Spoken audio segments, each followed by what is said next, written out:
Like singing in clubs, it's like give me a lot of vibe and energy because you can meet the audience. You know,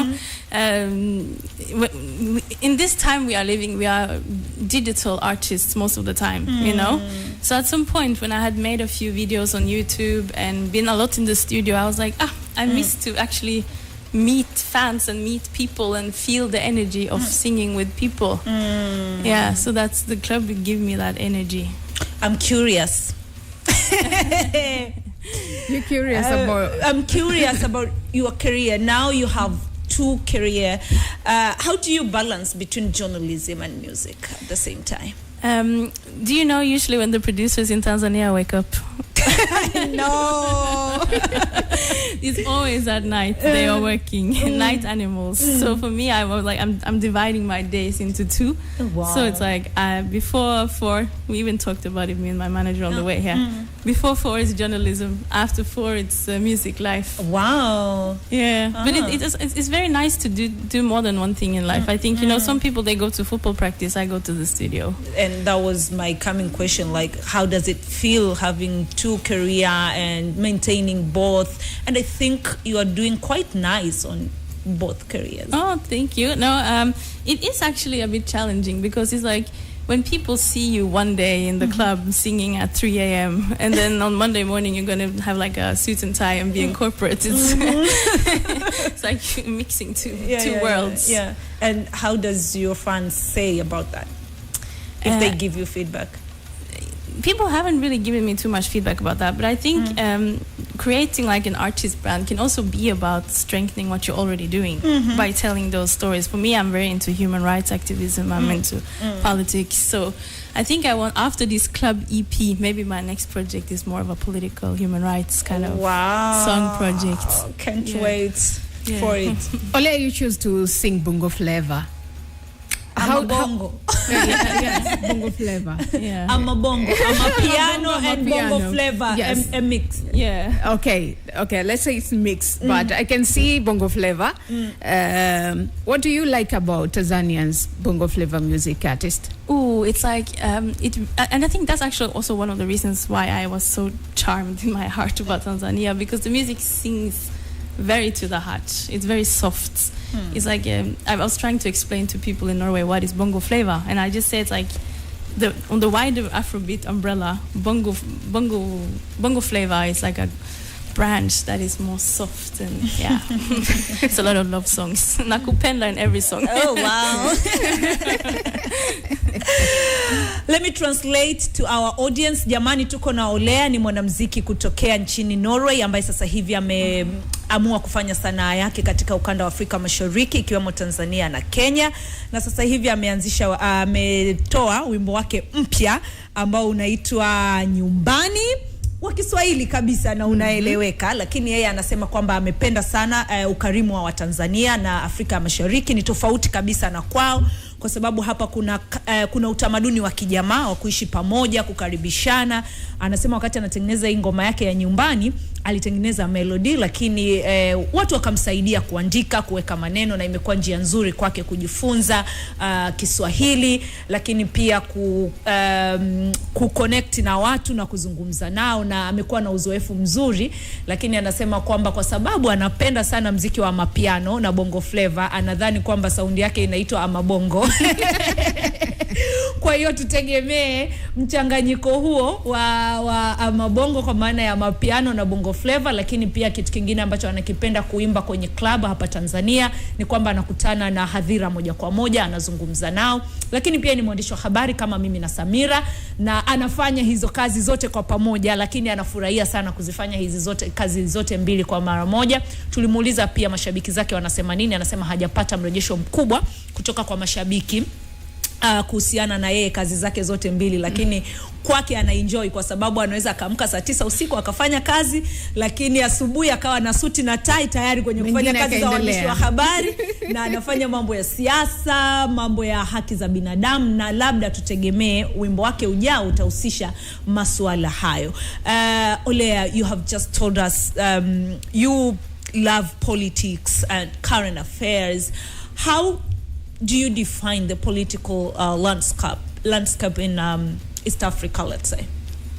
And how does it differ from that in Europe? I've been thinking a lot about that because I studied international relations, human rights, and I think one of the shifts I've seen on a personal level is that in my country we have a very individualistic culture, but the state is community. You know what I'm saying?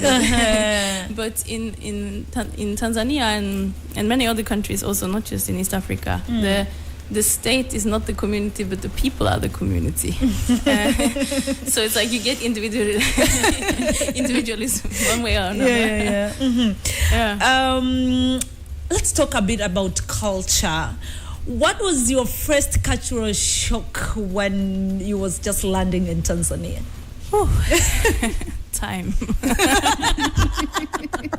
Swahili time. I was waiting for that. I can't deal.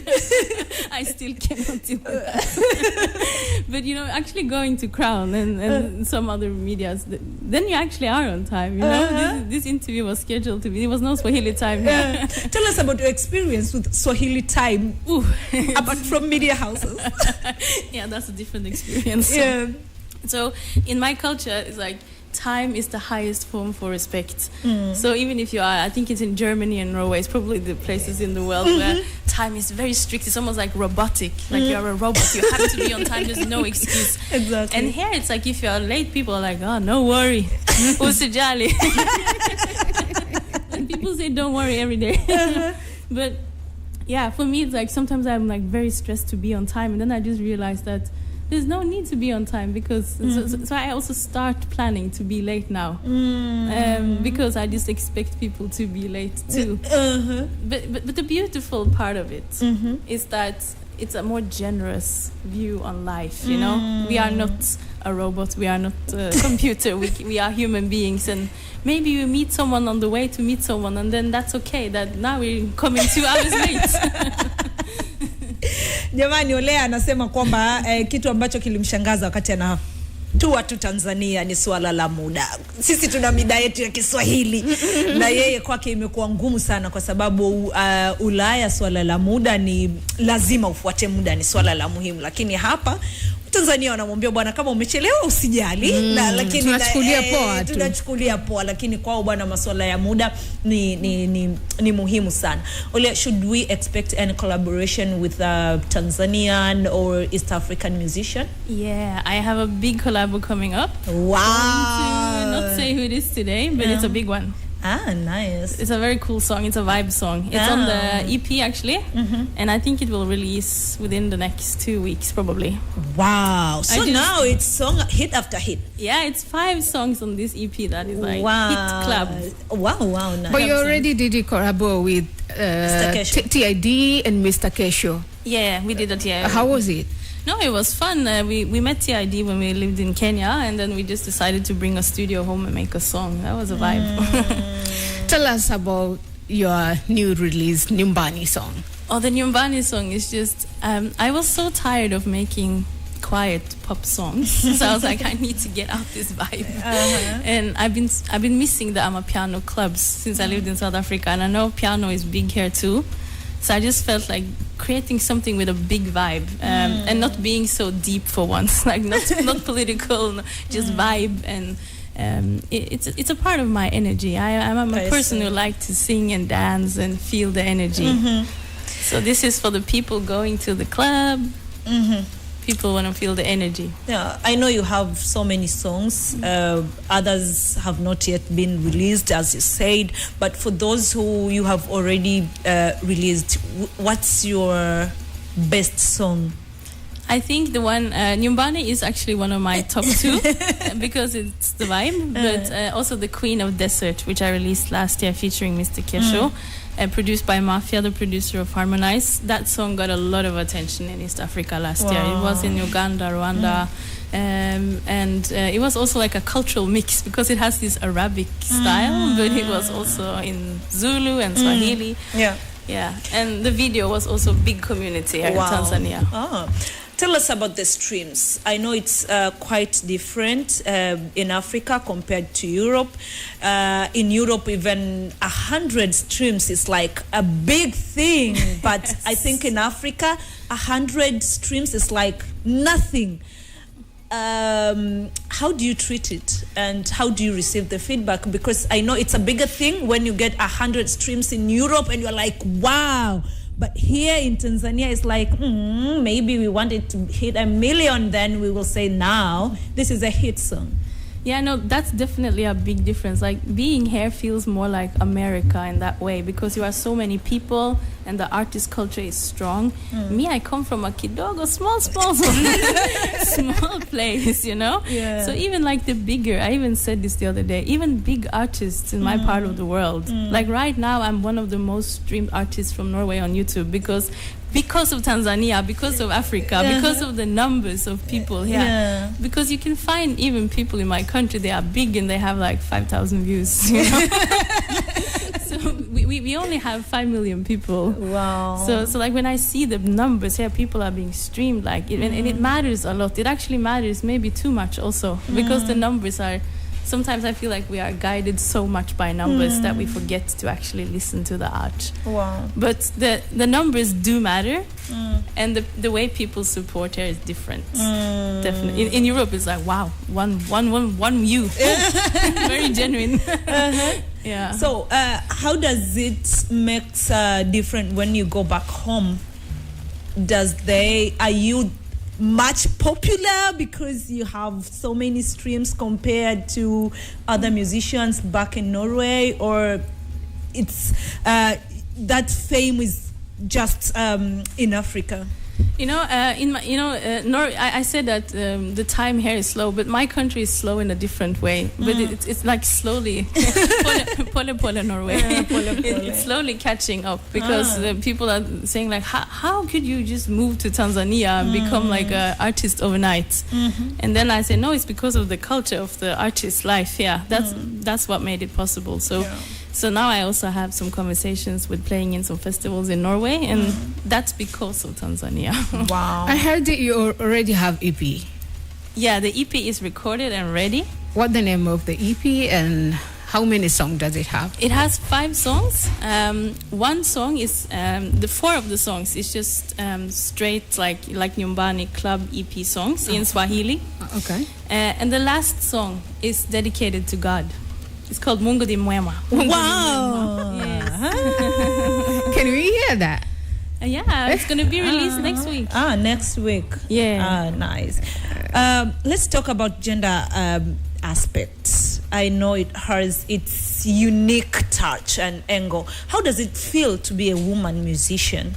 Oh, it's very tough all the time. I think, the pressure of being a woman comes with a lot of expectations, societal expectations of how to look, how you should be home cooking and cleaning, how you should do woman duties.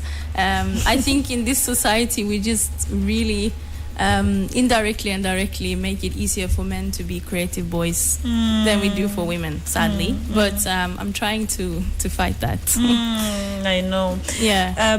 Have you experienced any kind of harassment or bullying online? Because I know that's where now the artistic work is selling and the market is there at a high and biggest point.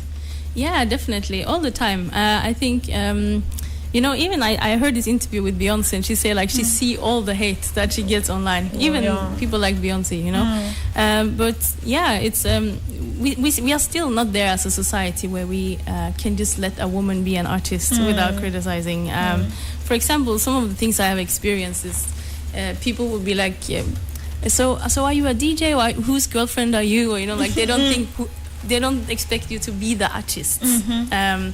So we still have to do a lot more work to make it be comfortable to be a woman and to expect women to be artists. I know when it comes to seriousness, Olea, when it comes to any kind of harassment, especially based on gender, it's quite different in Africa compared to Europe. In Europe, it's really serious and sensitive, but here it's quite different.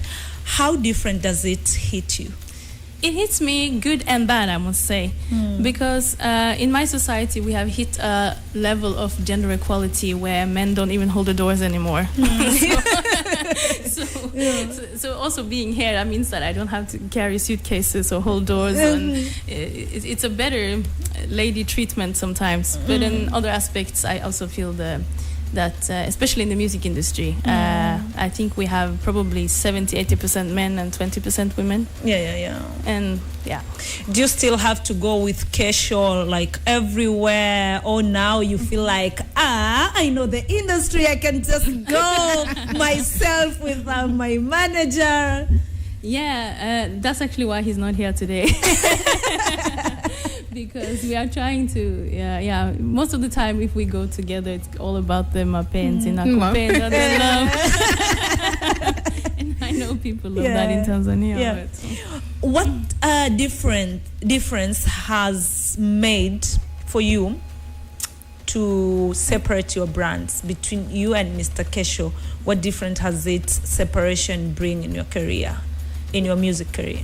You know, in the beginning it was actually a bit sad because we were trying to separate brand, like, hey, you are JC, I'm Beyonce, okay, let's separate this brand. But I think it was a good thing for us, so he could develop his own sound, and that's probably why I found myself in this amapiano club music suddenly, because I suddenly was alone in the studio, or I wasn't alone because it's always people. But yeah, I think it makes us develop our art in a different direction. It's good. Yeah, but always scary to be alone. You enjoy it. But you know, in the beginning, I was actually scared to be an artist alone. I was always saying that if I'm going to be an artist, it has to be in a group. But then I realized that the life around the artist is never alone. You are always around so many people, and even when you are a singer alone, you are with dancers. You know. Yeah. Especially in Tanzania. Yeah. We talked to Sana Olea. Yeah? I wish to hear you sing Mungu Yumwema. But the song it's not yet released, right? Yeah, it's not released. Maybe she can give us a cappella of Karibu Nyumbani, right? Okay, so give me the beats. Yeah. DJ is there, our DJ Chiki. Let's go. Tondoke. Hey! Now you have become Swahili, and I love that for you. Chiki, tupe hiyo. Let's play Nyumbani. Karibu Nyumbani. Okay, can we have that Karibu Nyumbani, Mr. DJ Chiki? Thank you. Yeah. Olea. Woo. Nyumbani. Karibu nyumbani. Hey. Nyumbani, karibu nyumbani. Nyumbani, karibu nyumbani. Nyumbani, karibu nyumbani. Nakukaribisha kwetu. Asante. Uliona siri yetu. Upendo furaha kuso yetu. Yeah. Uliona siri yetu. See me, yeah, I'm a Zungu girl. See me, yeah. Ila napopita, I'm a Zungu girl. Nyumbani, karibu nyumbani. Nyumbani, karibu nyumbani. Nyumbani, karibu nyumbani. Nyumbani, karibu nyumbani. Sikaya. Ariyama. Hey. Isikaya. I am home. Hey. Isikaya. Hapa ni nyumbani. Hey. Isikaya. Yayama. See me, yeah. I'm a Zungu girl. See me, yeah. Kila napopita, I'm a Zungu girl. Is it true that kila unapopita people are calling you Mzungu girl? All the time, Mzungu girl. Every morning, from even when I wake up, I go in the streets. People are like, oh, Mzungu. Do you get some privilege just because you are Mzungu when in the streets? I think I get more like people. In the beginning, it was fun because people give me attention, but I think actually I would prefer to just blend in, but it's hard. So I think I was just making this song to just own it. Okay, I am a Mzungu at the end of the day. Nice one. Olea, who is your designer? I'm always seeing on your page dressing very unique. Who is your stylist? Yeah, that's Rada Designer. He's a designer for many artists in Tanzania. Wow. One of these, one thing I really love in Tanzania is the creative revolution of like so many producers, designers. It's like it's a big artist industry where people are giving themselves jobs. It's very cool. Yeah. Ah, nice. At the Umependeza. Umependeza. That's actually the second song on the EP. Really? Wow. Fanya uniteleza. Umependeza. Fanya uniteleza. Umependeza. Now I get that Amabongo vibe, and I can't wait to listen to Umependeza and Mungu Yumwema on your EP as you continue releasing song after song. Hongera sana Lea. It was so nice having you here. We wish you all the best in your music career. And yeah, karibu tena nyumbani. Hapa ni nyumbani, and we were gonna own that song as ours. I hope Chiki gonna play it more and more because it blends with our slogan here at Crown. Hapa ni nyumbani. Yes, jamani, Olea is my good friend, and we're gonna have lunch on Friday. Dinner. Guys, bye. Nukta ni ukamilifu. Tunaikamilisha burudani kwa kila saa. Hapa